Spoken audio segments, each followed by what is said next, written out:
Je suis donc Laurent Bach, professeur à l'ESSEC et j'encadre à l'IPP le pôle entreprise qui est composé de Nicolas Guillot, Arthur Guyouzouik et Clément Malguir. Et donc nous allons vous présenter notre analyse de l'impact des mesures budgétaires sur les entreprises. Alors comme l'a bien montré Thomas Brand, le choc agrégé il est énorme. Mais ce qu'on connaît moins, mais ce qu'on subodore, c'est que sa répartition entre les diverses entreprises de notre pays est très, très hétérogène. Et donc, ça complique fortement la mise en place des mesures d'aide, car il faut évidemment que ces mesures d'aide touchent les entreprises qui sont celles qui ont le plus besoin d'être aidées, et ça dépend le plus souvent de dimensions très spécifiques à chaque entreprise. Donc, ce qu'on va s'attacher à faire, nous, ça va d'abord être de quantifier justement cette hétérogénéité entre les entreprises suivant des dimensions qui nous semblent très importantes économiquement, puis d'analyser le ciblage des aides d'urgence du printemps dernier notamment sur ces entreprises, et enfin le ciblage du projet de loi de finances 2021, du plan de relance sur les entreprises.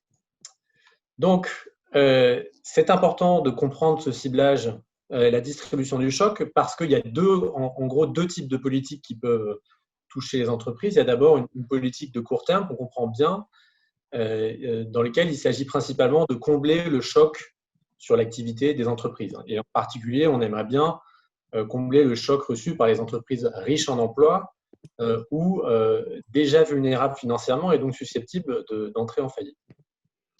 Le deuxième type de politique, ce serait une politique de plus long terme qui serait de prendre en compte le fait que sur le long terme, on veut peut-être encourager les entreprises productives qui investissent, donc les aider plus particulièrement. Et donc dans ce cas-là, on voudrait peut-être cibler un autre type d'entreprise. Alors, on pourrait éventuellement se dire peut-être qu'en fait, ces deux objectifs ne sont pas incompatibles parce que peut-être ce sont les mêmes entreprises qui ont subi le choc du printemps dernier et celles qui sont amenés à représenter la production du futur, mais ce n'est peut-être pas le cas, et donc ça demande d'être vérifié dans les données. La deuxième chose, c'est de se dire, compte tenu de ces deux stratégies, de court terme et de long terme, est-ce que les politiques mises en place pour soutenir ces stratégies ciblent les bonnes entreprises? Alors, pour ce faire, on mobilise une très grosse quantité de données au niveau individuel, donc entreprise par entreprise, sur la base des données fiscales, donc des déclarations de bénéfices des entreprises. On se focalise sur les entreprises non financières, donc c'est exclut les entreprises financières, mais aussi celles qui ne remplissent pas de déclarations détaillées pour leurs impôts, donc les micro-entrepreneurs notamment. On prend en compte évidemment les entreprises qui représentaient le gros du tissu productif l'année dernière, et on les réunit par groupe économique pour prendre en compte le fait qu'évidemment, ce qu'on veut aider, c'est des entités économiques qui sont en réalité non pas des unités légales, mais des groupes économiques. Au final, on se retrouve avec donc, des données très très importantes, 2,2 millions de groupes d'entreprises, représentant à peu près 90% du PIB généré par le secteur privé. Avec ceci, on mobilise aussi, d'autre part, des données individuelles de recours au dispositif d'aide. Et là, je voudrais remercier, encore une fois, après les remerciements d'Antoine, les diverses institutions publiques qui nous ont fourni très rapidement donc les données les plus récentes sur les aides données aux entreprises, sur le chiffre d'affaires des entreprises, donc la DGFiP, Bercy, la DARES, le ministère du Travail, BPI France. Et grâce à toutes ces données, donc ce qu'on fait d'abord, c'est qu'on répartit les entreprises suivant différentes dimensions. Donc, par exemple, on peut répartir les entreprises suivant la taille du choc sur leur chiffre d'affaires du printemps dernier. On peut aussi les répartir suivant leur vulnérabilité financière préalablement à la crise. Est-ce qu'elles avaient du mal, par exemple, à repayer leurs intérêts en 2019 ? Est-ce qu'elles étaient productives avant la crise ? Est-ce qu'elles avaient beaucoup d'équipements par travailleur avant la crise. Et enfin, on va répartir toutes ces entreprises, une fois qu'on les a triées, on va les regrouper en 10 groupes qui chacun représente 10% du gâteau total, du PIB du secteur privé total. Et donc, dans tous les graphiques que vous allez voir, chaque groupe représente vraiment une importance économique similaire. Donc, c'est très important, car lorsqu'on regarde les données d'entreprise, souvent, évidemment, les entreprises ont des tailles très, très, très différentes, et donc on ne peut pas considérer avec la même importance ce qui se passe pour une petite et ce qui se passe pour une grande entreprise. Donc là, la première chose, c'est qu'effectivement, le choc sur le chiffre d'affaires au printemps dernier a été extrêmement hétérogène. Donc là, concrètement, ce que vous voyez, c'est le niveau de chiffre d'affaires effectivement réalisé en mars-avril par rapport à ce qu'il aurait dû être habituellement.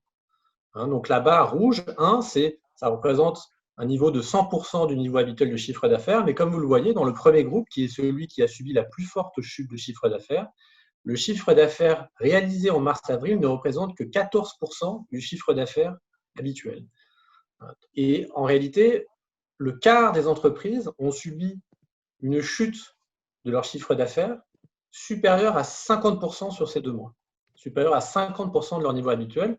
Mais d'autre part, il y a des entreprises dont le chiffre d'affaires s'est bien comporté, voire même a légèrement augmenté. Et donc, en fait, il y a un autre quart de l'économie qui, lui, n'a pas subi de chute de chiffre d'affaires sur la même période. On peut étudier la taille du choc aussi en regardant le recours au chômage partiel. Donc là, ce que vous voyez, c'est la même chose, mais cette fois-ci en considérant la part des employés encore en emploi par rapport au niveau habituel, le niveau de la barre rouge. Vous voyez que le premier groupe a subi une chute de plus de 60% de leurs effectifs au travail sur les mois allant de mars à mai. Donc une distribution très très hétérogène du choc et qui se reflète aussi dans qui se reflète quelques mois plus tard dans la distribution des faillites. Donc là, ce qu'on représente, c'est la probabilité de faire faillite depuis mars en fonction du choc sur le chiffre d'affaires reçu en mars-avril.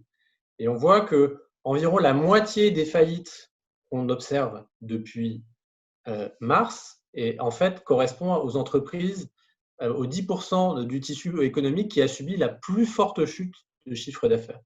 Donc à ces entreprises dont le chiffre d'affaires a baissé de presque 90%. Donc, ce n'est pas forcément très surprenant, ça valide en quelque sorte notre mesure du choc, mais surtout, ce qu'il faut aussi voir, c'est que finalement, lorsqu'on regarde le niveau de faillite, ce niveau reste contenu, puisque seulement 1% de la production des entreprises qui ont subi le plus fort choc au printemps ont finalement fait faillite. Ça veut dire que 99% des entreprises du tissu productif qui a subi une chute de plus de 90% de leur chiffre d'affaires sont restées en vie depuis mars. Ça peut refléter l'effet positif des mesures d'urgence, ça peut aussi refléter les difficultés des tribunaux de commerce à prendre en compte toutes les demandes de faillite. On n'a encore pas assez de recul pour bien distinguer les deux hypothèses, mais en tout cas, l'effet est flagrant. Alors, en général, du point de vue de la politique publique, mais aussi du point de vue des observateurs, ce qu'on connaît bien, c'est la distinction entre secteurs.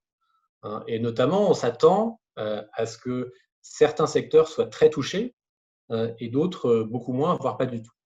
Donc là, ce qu'on vous montre, c'est la composition de chaque groupe d'entreprises suivant la taille du choc. Donc, par exemple, la première barre vous dit que 40% des entreprises qui ont subi la plus forte chute de chiffre d'affaires font partie du secteur 1, ça veut dire le secteur désigné par l'État comme ayant subi le plus fort, probablement la plus forte baisse d'activité. Donc l'hôtellerie, la restauration, le tourisme. Mais ce que vous voyez, c'est qu'il y a aussi des entreprises qui ne font pas partie des secteurs ciblés, environ 40% des entreprises qui ne font pas partie des secteurs ciblés, mais qui font partie des entreprises effectivement les plus touchées si on regarde la chute de chiffre d'affaires. Donc, ça veut dire que faire une politique publique d'aide en fonction du secteur est important, mais n'est probablement pas suffisant. La deuxième dimension suivant laquelle, en général, on regarde les entreprises, c'est la dimension de la taille. Et là, ce qui est relativement surprenant, c'est qu'on voit que finalement, quelle que soit la taille du choc d'activité, on retrouve sensiblement la même proportion de toutes petites, moyennes, grandes et très grandes entreprises. Donc, la dimension de la taille ne va pas être importante lorsqu'on veut étudier la taille du choc. Elle le sera peut-être lorsqu'on considère la vulnérabilité financière, mais pas lorsqu'on considère la taille du choc. Donc, regarder la taille ne suffit pas à faire un bon ciblage lorsqu'on veut aider à combler les chocs dus à la chute du chiffre d'affaires.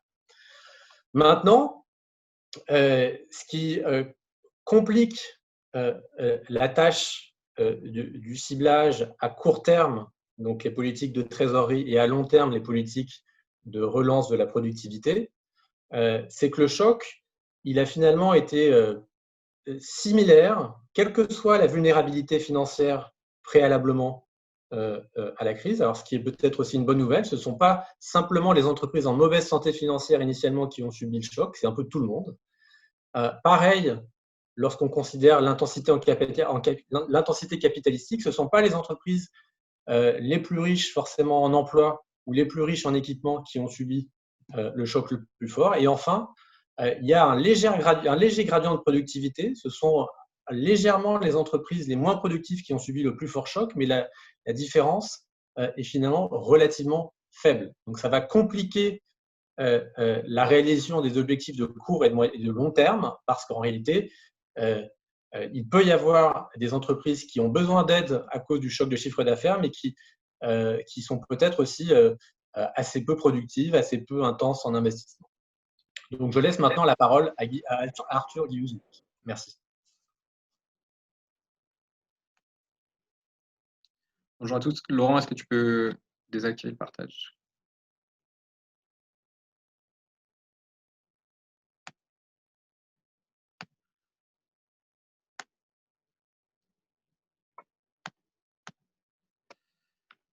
Donc maintenant, une fois qu'on s'est attaché à décrire la répartition du choc subi pendant la crise sanitaire, on va s'attacher à décrire la répartition des mesures budgétaires qui ont été prises, d'une part pour y répondre, c'est-à-dire les mesures qui ont affecté vraiment les entreprises en réponse à la crise Covid et qui ont été prises dans les lois de finances rectificatives 1 à 4. Et dans un deuxième volet, on analysera également des mesures contenues dans le projet de loi de finances 2021. Donc, les mesures en réponse à la crise Covid qu'on va être capable de prendre en compte, c'est évidemment l'indemnisation de l'activité partielle, également les prêts garantis par l'État, PGE, le fonds de solidarité pour les entreprises et les reports et exonérations de charges sociales pour les entreprises. Donc, simplement un petit tableau récapitulatif de toutes les mesures budgétaires prises dans les différentes lois de finances rectificatives en 2020. Donc vous voyez tout à droite du tableau les mesures que nous, on inclut dans notre champ.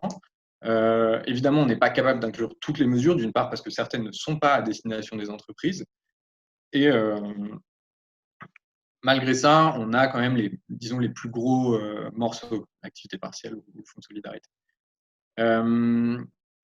En termes de méthodologie de simulation de ces mesures d'urgence, pour l'activité partielle, c'est très simple.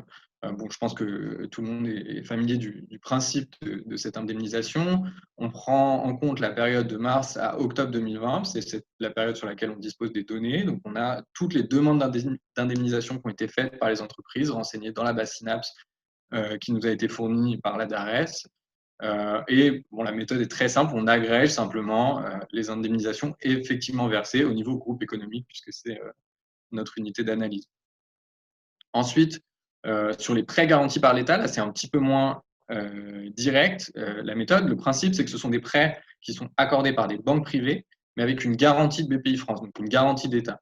Il y a eu en tout 120 milliards d'euros de prêts accordés. Maintenant, évidemment, on ne peut pas compter 120 milliards d'euros. Ce qu'on va essayer de faire, c'est de convertir cela en une subvention sans contrepartie. Donc, on prend en compte la période de mars à octobre 2020. On a les données sur les prêts garantis par l'État qu'on complète avec certains prêts un petit peu particuliers qui ont été publiés au journal officiel.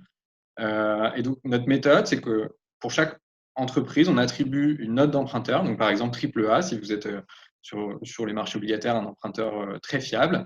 Donc, on attribue cette note sur la base du taux d'intérêt apparent, ce qu'on observe pour les entreprises dans les liasses fiscales. Et ensuite, on utilise des informations à haute fréquence sur les taux d'intérêt des obligations d'entreprise pour attribuer un taux de marché sur le prêt qui a été concédé avec la garantie de la BPI. Ça, la comparaison entre le taux effectif et le taux de marché, ça nous donne une subvention implicite de la garantie d'État, avec toujours, pour l'ensemble de ces mesures des lois de finances rectificatives, en tête que le contrefactuel, c'est simplement l'absence d'une telle mesure prise par l'État. Une troisième mesure qu'on prend en compte, c'est le Fonds de solidarité pour les entreprises, dans son volet 1, c'est-à-dire l'indemnisation forfaitaire jusqu'à 1 500 € mensuels des entreprises sous condition de baisse de chiffre d'affaires. Donc là, on se focalise vraiment sur les mois de mars à avril, parce que c'est un dispositif qui a beaucoup évolué ensuite. Et on dispose des déclarations de TVA, donc des données vraiment qui nous permettent d'apprécier la baisse de chiffre d'affaires des entreprises jusqu'en avril 2020. Et donc, grâce à cela, on construit l'éligibilité des entreprises pour mars et pour avril 2020, sachant que les critères sont un petit peu différents, et on calcule le montant de l'aide sur cette base. Et enfin, dernier ensemble de mesures que l'on prend en compte, ce sont les exonérations, les remises et les reports de charges sociales. Donc là, c'est des mesures un petit peu différentes qui sont en fonction des secteurs, des baisses de chiffre d'affaires, etc. Ce à quoi les entreprises sont éligibles est un petit peu différent. On prend en compte la période mars à juin 2020. On dispose des fichiers report Covid de l'ACOS pour juger des reports. Et donc, de la même manière que pour les prêts garantis par l'État, quand il s'agit d'un report, on calcule une subvention implicite, puisque un report, c'est comme un prêt que l'État ferait à une entreprise qui reporte sa dette sociale. Et quand il s'agit d'une exonération, on calcule le montant de cette exonération, si elle est totale ou si elle est partielle en fonction de l'éligibilité de l'entreprise. Et donc, ensuite, on va agréger ces différentes aides. Donc ici, on représente simplement les aides par secteur et on les représente en pourcentage de la valeur ajoutée de chaque secteur. Donc, vous voyez que tout à gauche, vous avez les secteurs les plus aidés. En bleu, on a le chômage partiel, donc on voit très bien ressortir. Également, les subventions des prêts garantis par l'État en rouge, les exonérations et reports de cotisations patronales en jaune orangé. Et donc, ces différentes aides permettent, par exemple, à l'hôtellerie-restauration tout à gauche, d'arriver à un niveau d'aide qui est équivalent à 10% de sa valeur ajoutée.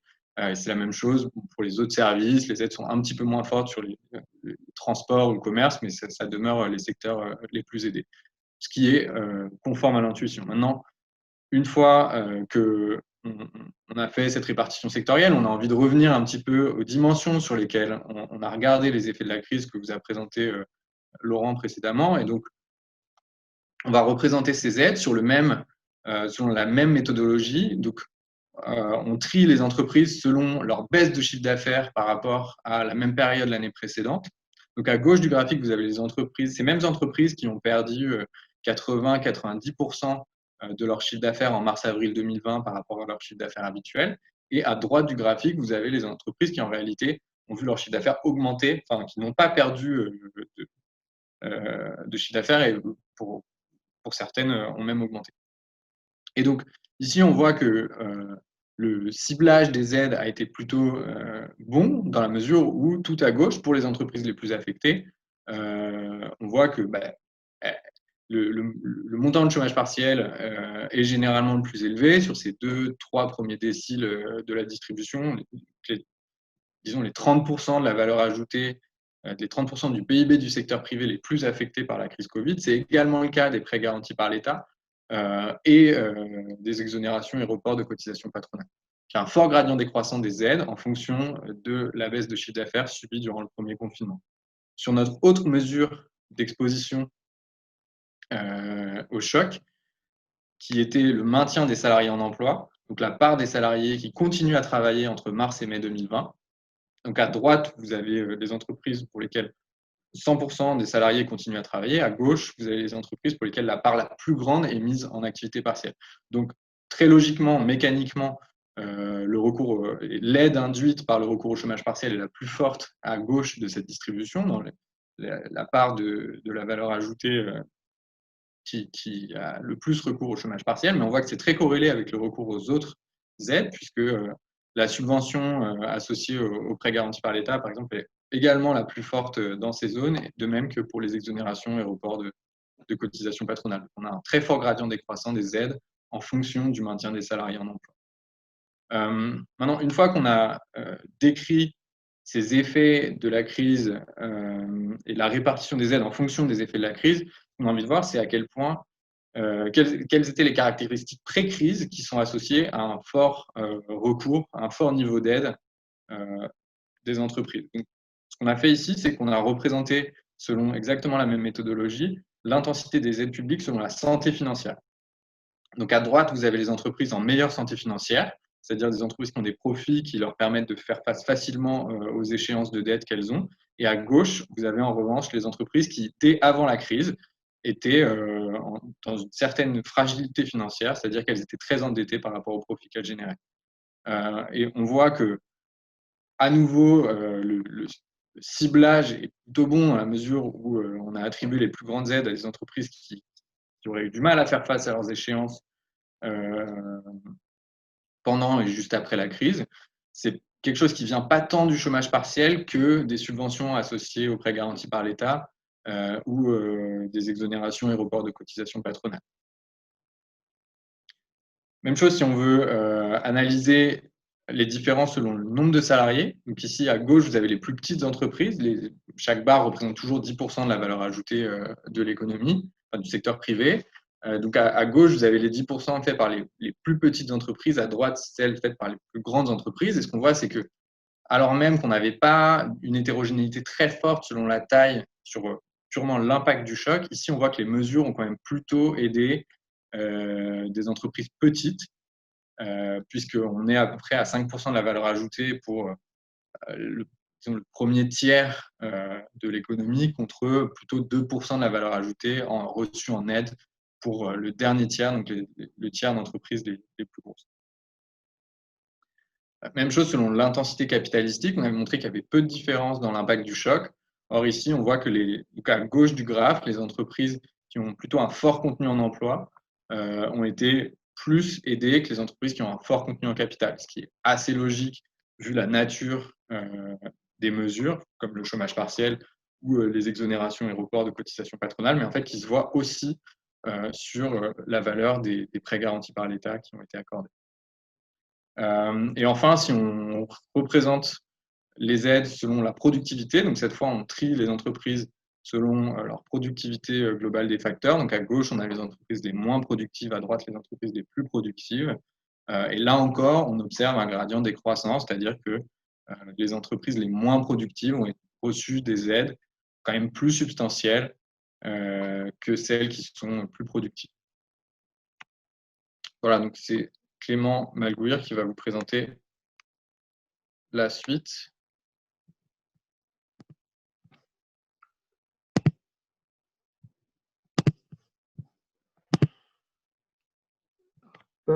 Ok. Oui, donc après avoir maintenant, après avoir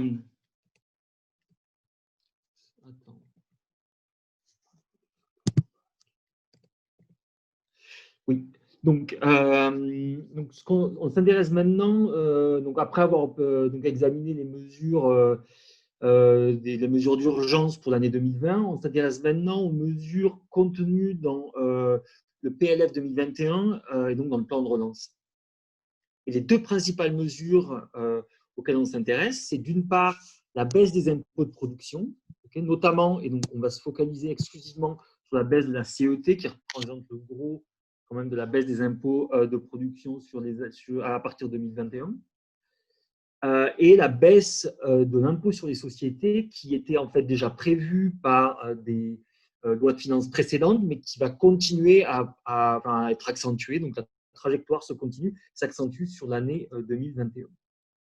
En termes de présentation, donc on va simuler ces deux réformes où en fait on modifie le barème de ces deux impôts et on le compare à ce qu'aurait été l'impôt avec les barèmes précédents sur la base de données de 2019, d'exercices de 2019.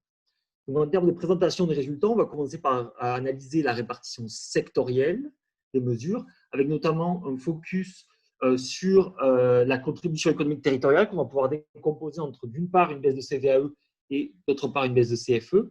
Et on pourra ensuite regarder la taille du gain en pourcentage de l'AVA selon des caractéristiques proches de ce qui a fait identiques à celles qui ont été examinées précédemment, la taille, la productivité et l'exposition au choc de la crise Covid.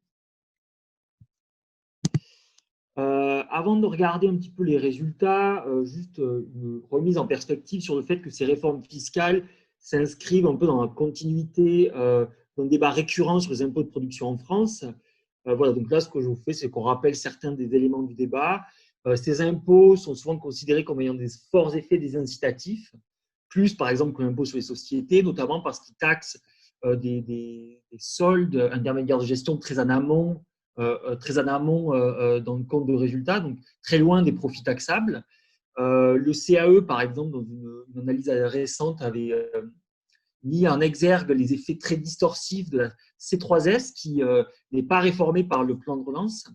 La CVAE donc, taxe non pas le chiffre d'affaires comme la C3S, mais la valeur ajoutée, ce qui peut paraître un peu plus neutre, mais qui, toujours selon des observateurs de la vie économique, pourrait quand même avoir des effets délétères, notamment parce qu'elle exclut les imports et porte sur les exports, à l'opposé, par exemple, d'une taxe sur la valeur ajoutée qui, elle, exclut les exports de sa base, ce qui peut avoir donc des effets potentiellement négatifs sur la compétitivité.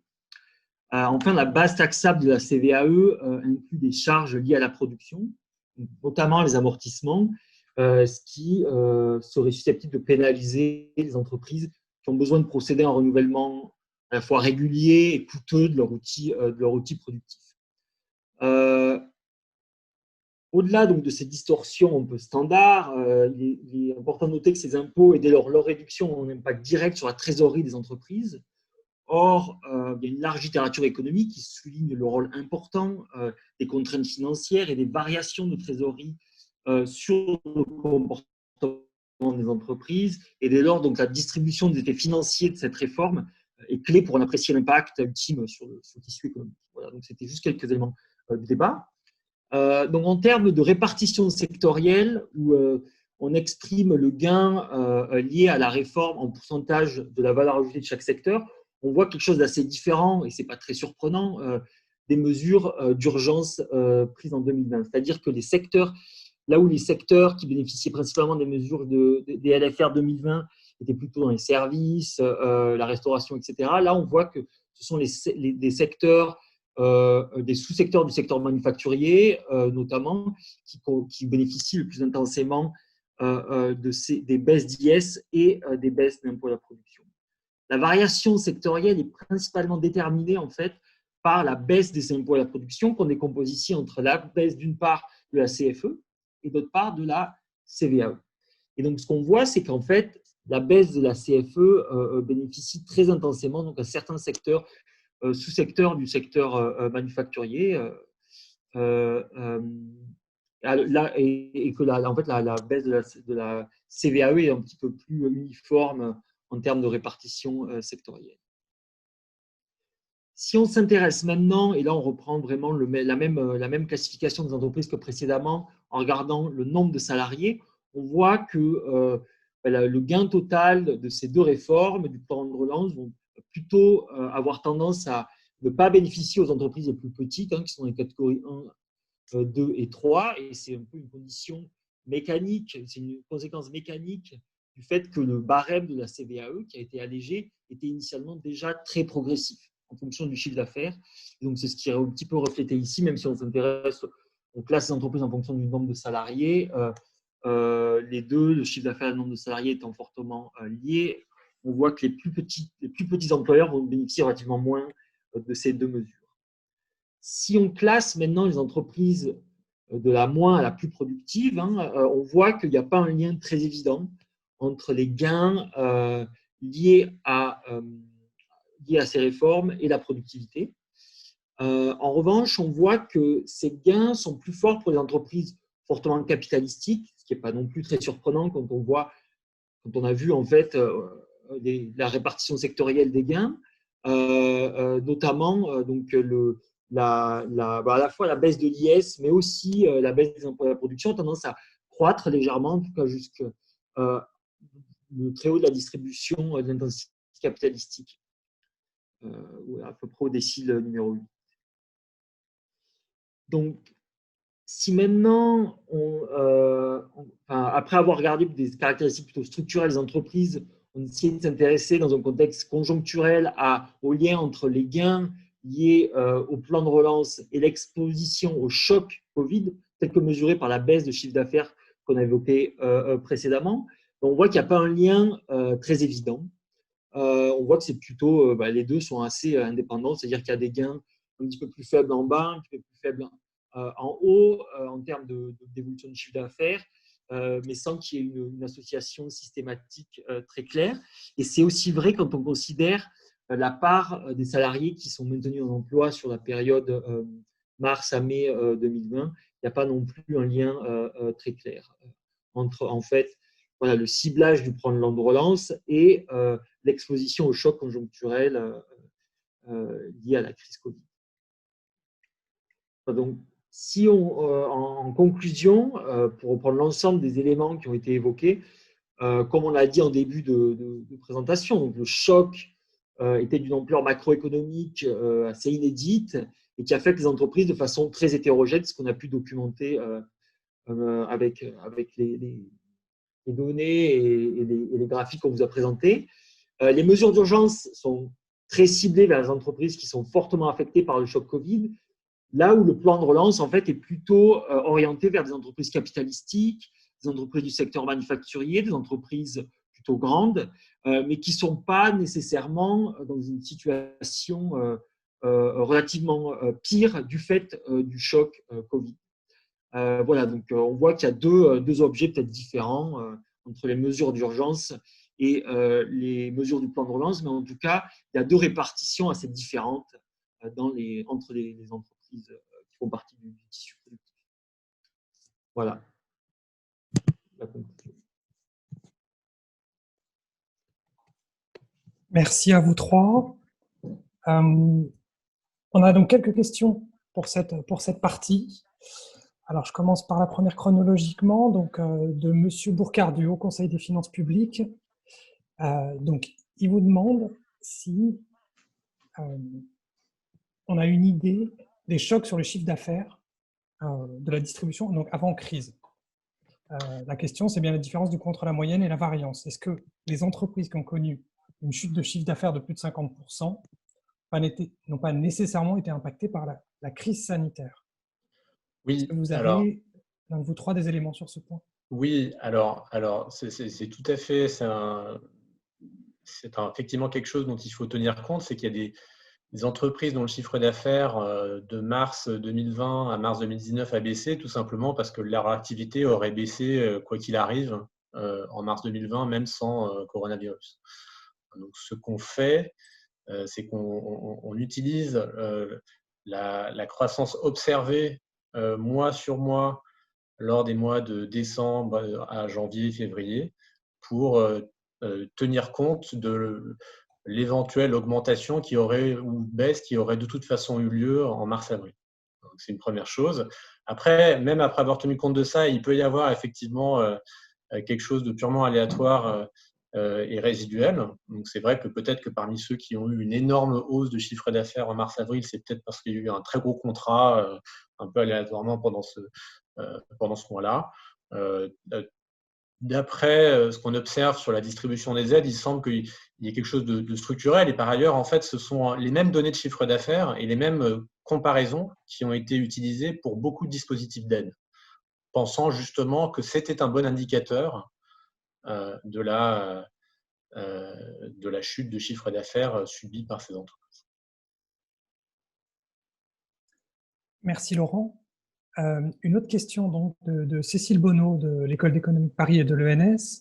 Donc, comment les déciles des entreprises qui ont le plus perdu en valeur ajoutée et les déciles des entreprises qui ont diminué leur nombre de travailleurs sont-ils corrélés? Est-ce que globalement, ce sont les mêmes entreprises ou pas tant que ça? Alors, ce ne sont pas tout à fait les mêmes entreprises.